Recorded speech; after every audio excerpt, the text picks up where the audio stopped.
Welcome back to the Nikki Clarke Show. And how's everybody doing? Awesome.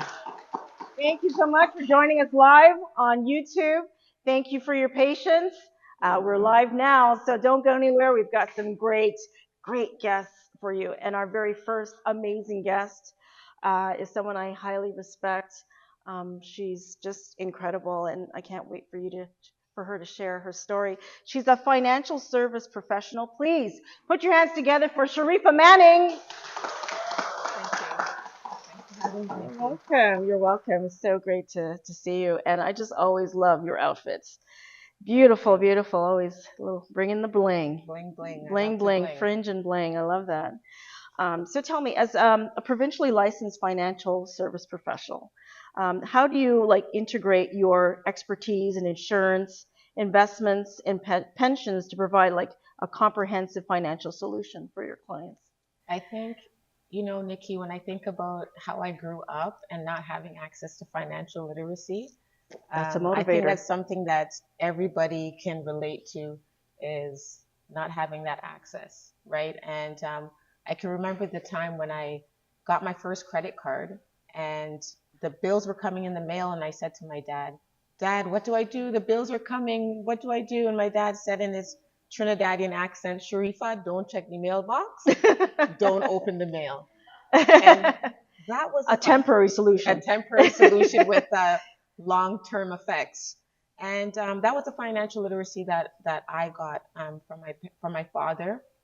My mother was a young mother and was just finding herself as well. And when I think about what I do for people, I'm on a mission. I want to educate 1 million people with financial literacy by 2030 because it's something that I didn't have access to. The schools weren't teaching me. My parents didn't teach me anything. And what I do to ensure that I'm giving people a comprehensive package is making sure I do needs-based assessments, right? Looking at their personal financial, doing a personal financial strategy solution with them. So they're looking at what's their monthly cash flow, what are they looking at? And sometimes when we do that, clients actually are shocked to see how much they're spending when you put it on paper. So you're able, and that gives me the ability to actually give clients the things that they need, Right. as opposed to what they want and it not being affordable to them. So what I do is I help clients to build a financial house. So we build a financial house, making sure they have a solid financial foundation, which is being properly protected in the event of death or critical illness, having their debts managed, helping them to have 3 to 6 months of emergency savings set aside for the what ifs, because look what happened during the pandemic, right? Right.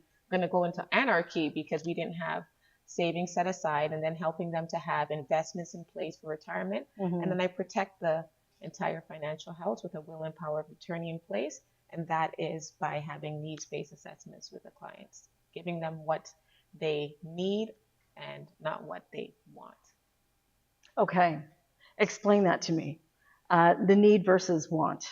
Because let's talk about life insurance, right? When we look at life insurance, there's two types of life insurance. There's permanent and there's term, right? Term is cheaper. It's like paying rent. But permanent has the life insurance, but it also has the investment portion, which cash is going to grow in the policy. When clients are educated that they can actually have a life insurance policy that is almost like a bank account where cash is growing in the policy, automatically they're like, I want that one. However, when you do a personal financial strategy with them and their monthly cash flow is maybe only $20 after paying their monthly bills, right? You cannot afford a permanent policy. You may want one, but temporarily, what can we do? We can give you a term policy for now and then convert it to a permanent later when there's more cash flow. Okay. That makes absolute sense. I like the way you explain that. For those who are, just understanding financial literacy, it can be very intimidating, but I like the way you break it down. So when someone sits with you to have like a discovery needs assessment, this is what you break down for them, right? And I think even in this economic climate, it may be difficult for people to even conceive of the idea that they have savings put aside for like the rainy day. So how do you kind of influence them that this is the right time, even though statistics are scary? Why invest now? The earlier you start, the better for you, right?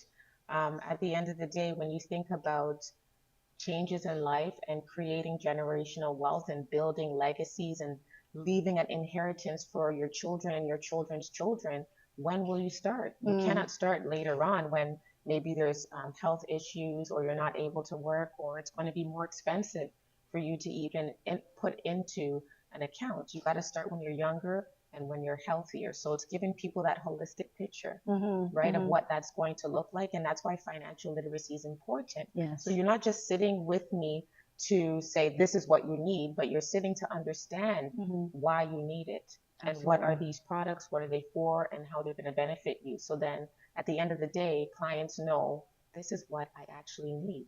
And they end up leaving saying, you know, this is the best thing that has ever happened to me. I never was taught this before, and really appreciating it. Yeah. The way I think of it is like you can't afford not to, you know, learn about all the options that are available to you and how you can invest wisely. So I love how you're able to kind of translate that for people to understand in their own, you know, ways of understanding, especially for children. I think they should be taught as early as they could my goodness, talk, right? Yeah, it's so important. And, you know, I'm going off of my own experience because I always say, let my life be a testimony without the accompanying pain. So I'm learning so that I could teach other people. It's so important for children to learn so that they can create these habits, right? Because what do they Good say? It's like habits. 21 days to create a habit, Yes. right? So it's very important to teach our children these things. And why should we learn from tragedy? You know, why does it have to, why do we need to go over the mountain to learn? Why can we not open the door and go through an open door, right? We don't need to make life so difficult for us. And a lot of the times when tragedy hits, you know, we maybe lose a loved one and then they didn't have life insurance and everybody's scrambling at that time I've to seen it get happen to put it in place, right? So just do the things to protect yourself so that these things don't happen. Put the 25 cents, $3 a day, whatever it is, put it aside so that you can save for that rainy day, for when you're not working, for when life happens, for when the car breaks down.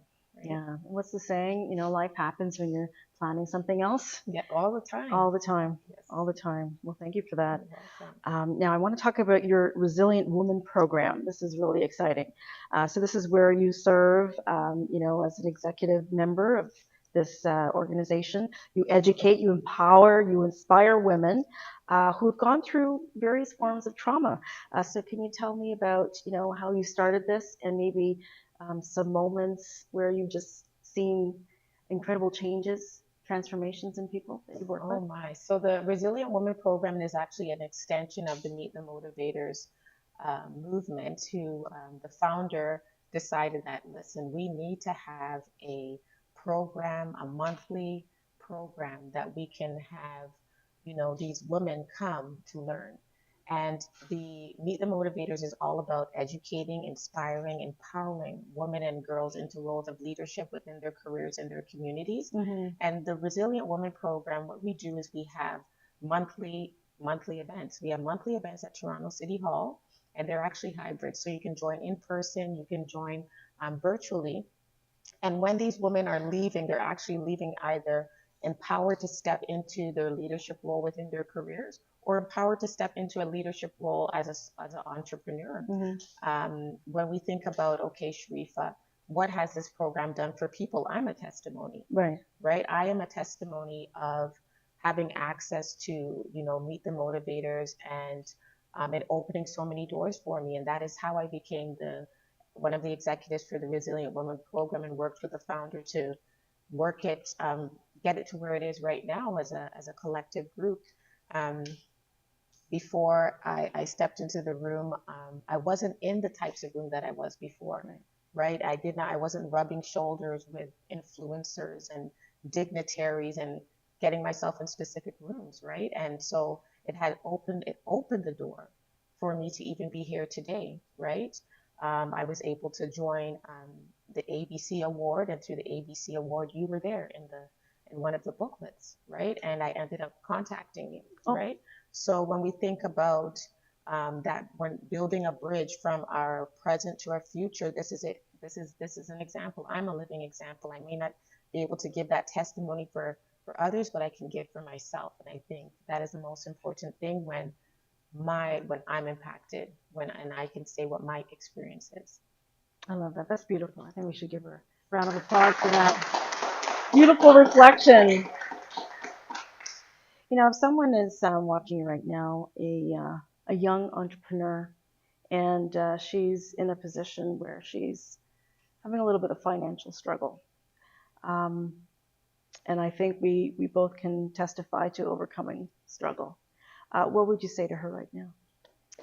First of all, what I would say is your dream is your dream. Your passion is your passion. Do not live anyone's dream. Do not live for anyone's expectations. We are all here to be a vessel. God has given each and every one of us a gift that we need to take and expand it out to impact people, impact the spheres of our influence. That is why we're here. So I would encourage them to step out, to take comfort in being uncomfortable, because through discomfort, it's going to bring change, and discomfort brings results. So when you're thinking about giving up, when you're thinking about not being able to do it, I encourage them to take a quantum leap. Take a quantum leap and only see what your future is going to be and what the result is that you want to have. And when you do that, and when you become an essentialist, things are going to happen the way that it's supposed to happen. So I'll just encourage them to do what they're passionate about. I say to my children, my daughter was like, Mom, I'm a mom. I have 6 kids, right? So, 6? they're, My God, 6. uh, Look and at this figure. Yeah, she. yeah, Yes. yes, I have 6 kids, 2 grandchildren, and my daughter that's graduating from high school was like, Mom, I don't know what I should become. What should I do? And I have my weekly meetings with my children, and I said to them, do not live for me. Don't live for your grandfather. Don't live for anybody. Live for you. Go against the grain, right? If my children do not have a university education, I will not be mad. You know why? Because they have a God-given gift within them that all they need to do is harness it, and they can actually make that something that they get paid for. Yes. Right? So Their gift will make a way for them. the gift will make a way.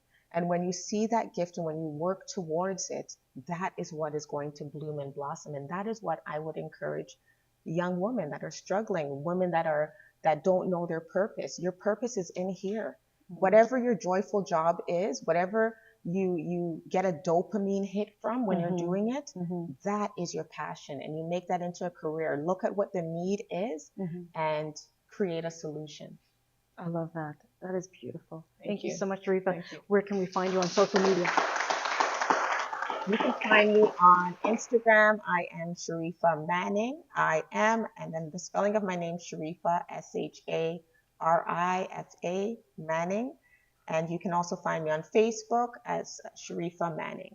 I'm also on the Meet the Motivators website as one of their moms. So that's a mentor. So I'm there as a mentor. So you can follow Meet the Motivators, join the Resilient Woman program, join the mission, join to be a facilitator, join to be a mentor, and come and see me. Come see me, and let's build a bridge from your presence to your future. Beautiful. Thank you so much. Thank you, Nikki. Awesome. Sharifa Manning, everyone. Please follow her on social media. We'll be right back.